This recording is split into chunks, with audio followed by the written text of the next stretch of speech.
Centuries before modern intelligence agencies existed, 10 anonymous men inside Venice built a surveillance system powerful enough to manipulate entire kingdoms.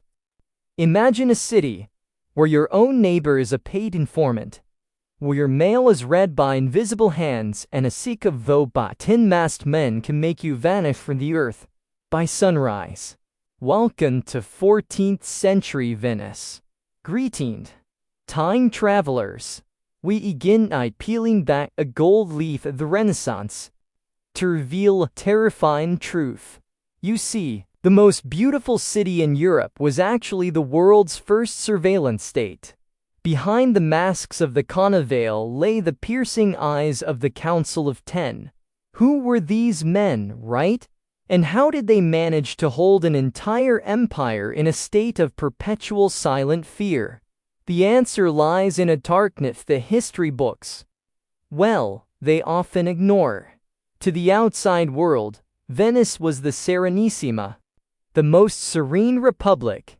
It was a shimmering jewel of marble palaces, floating on a lagoon, smelling of expensive spices and sea salt. Beneath the Rialto Bridge, and the damp shadows where the tide slaps against the stone, a different reality took root. In the year 1310, following a bloody, failed coup that nearly shattered the government, the Venetian elite decided that traditional law was just too slow. They needed something faster, something deadlier. They created a temporary committee to hunt down the remaining conspirators. They call it the Council of Ten. It was meant to last for a few months, right? So, it stayed for nearly 500 years. It became the most feared intelligence agency the world had ever seen. Now, these men didn't rule with an army of soldiers marching through the streets. I mean, they didn't need to. They understood a psychological truth that modern governments are still using today. If you believe you are always being watched, you will eventually begin to police yourself. They turned the very architecture of Venice into an instrument of espionage. Marking through the city, you would encounter the Bocca di Leone, the lion's mouths. These were stone carvings with hollowed throats, built right into the walls of the ducal palace and local churches. They were the original anonymous tip boxes. If you had a grudge against a neighbor, or if you heard a merchant whispering against the stay, you simply slipped a secret note into the lion's mouth. The Council of Ten would receive these denunzie secrete in the middle of the night. They didn't need public trials. They didn't even need to show you the evidence. They operated in a room draped in black, where the only light came from flickering candles, and the only sound was the scratching of quills, recording your every movement.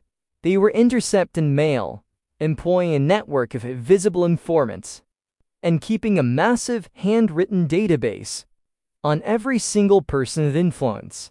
In the shadow of the Rialto, your private life was at MITH. The council was the invisible hand in your pocket, and the silent EAR at your dinner table. And as we are about to see, whence the 10 turned their gaze toward you, the transition from citizen to ghost happened faster than a gondola crossing the Grand Canal. Time travelers, stop scrolling right now. Forget the postcards. Venice, it's the greatest PR lie in history.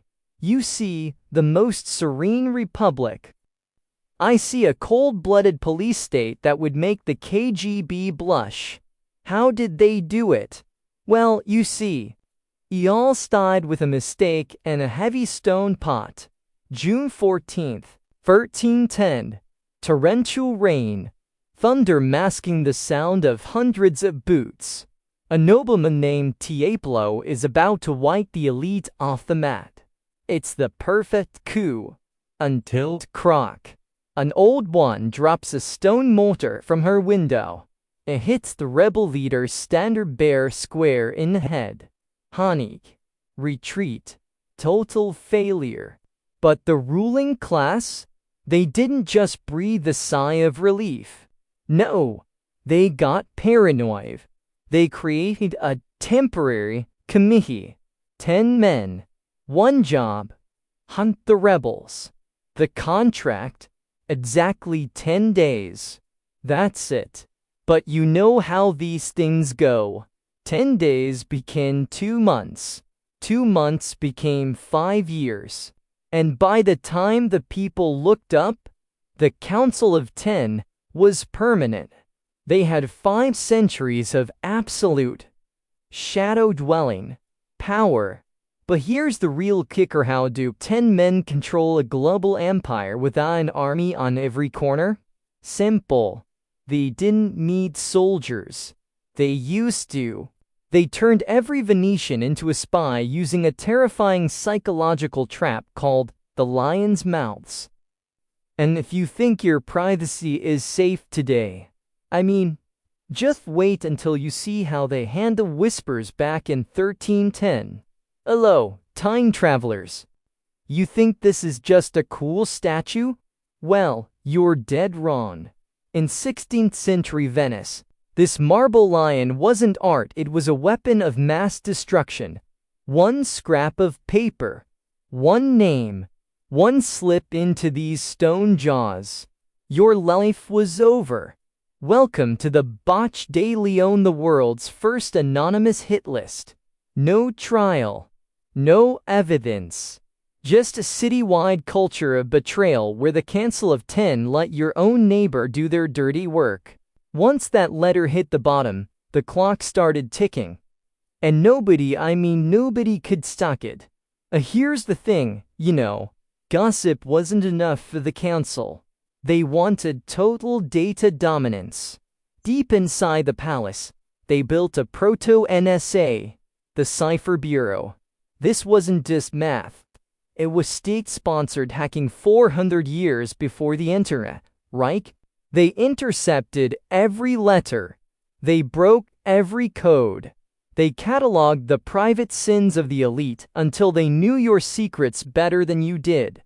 Because in the Mediterranean, information wasn't just power, it was a death sentence. Think you could hide in the crowds? Forget it. You were being watched by the council's personal shadows. They weren't soldiers. They were ghosts. That merchant drinking wine at the next table? The priest standing behind that pillar? They're not just there for the view. They're recording your every whisper. Total paranoia. Total control. But absolute power has a nasty habit of eating its own, doesn't it? The council had the secrets of the people. They had the sins of the nobility. But then, they turned their cold, calculating gaze toward the one man who was supposed to be untouchable. The Doge himself. What they found in his private chambers triggered a conspiracy so dark, it led to the most shocking execution in the history of the empire. And trust me, you aren't ready for what happened next. Time travelers. Imagine the scene. It is April 1355. Venetian night is thick with the scent of salt and decay. But inside the ducal palace, the air is cold with the smell of old parchment and, well, hackly murder. And Simon Throm is Marino Faliero. He's the Doge, supreme leader of the Republic. A man of legendary military glory. But you see, Faliero has realized a terrifying truth. He's a king in name only. He's a prisoner of the system. A figurehead trapped in the suffocating web of the Council of 10. Faliero decides to do the unthinkable. He plots a secret coup to overthrow the council and seize absolute power. He gathers a group of conspirators, men who believe that the soul of Venice can be reclaimed from the shadows. But what the Doge doesn't realize is that in this city, there are no secrets. The council's ears are in every wall. Their eyes are behind every mask. Before the first sword can even be drawn, the Council of 10 strikes. They didn't need an army. They didn't need a public declaration of war. Their surveillance network had intercepted the whispers before they could ever become actions. In a matter of hours, the most powerful man in Venice is arrested in his private chambers. There's no grand battle in the streets. There's only the sound of heavy boots on marble, and the trilling silence of a system that has already decided his fate. The trial is unlike anything the royal courts of Europe have ever seen. It isn't a spectacle for the masses, right? It is held in total, suffocating silence. There is no defense, no mercy, and no escape. A 10 work with a cold, bureaucratic efficiency that would make a modern intelligence agency blush. Within 24 hours of uncovering the plot, the verdict is delivered. On the morning of April 17th, the Doge is led out to the giant staircase, the very place where he had been crowned with the gold-encrusted cap of state. But today, the crown is gone. In front of a small hand-picked audience of the elite, the executioner's blade falls. The head of the Venetian state rolls down the marble steps of his own palace. The message was clear. In Venice, the council is God, and even the supreme leader is a disposable asset. But the 10 weren't finished. They 10 just weren't Faliero dead. They wanted him deleted. They ordered his official portrait in the great council chamber to be painted over, not with another face, with a heavy, black veil. They scrubbed his name from the records and replaced it with a haunting inscription. This is the place of Marino Faliero, beheaded for his crimes. They proved that they could erase a man's existence as easily as they could end his life. This was the ultimate display of surveillance power, the ability to turn living legend into a forgotten ghost overnight.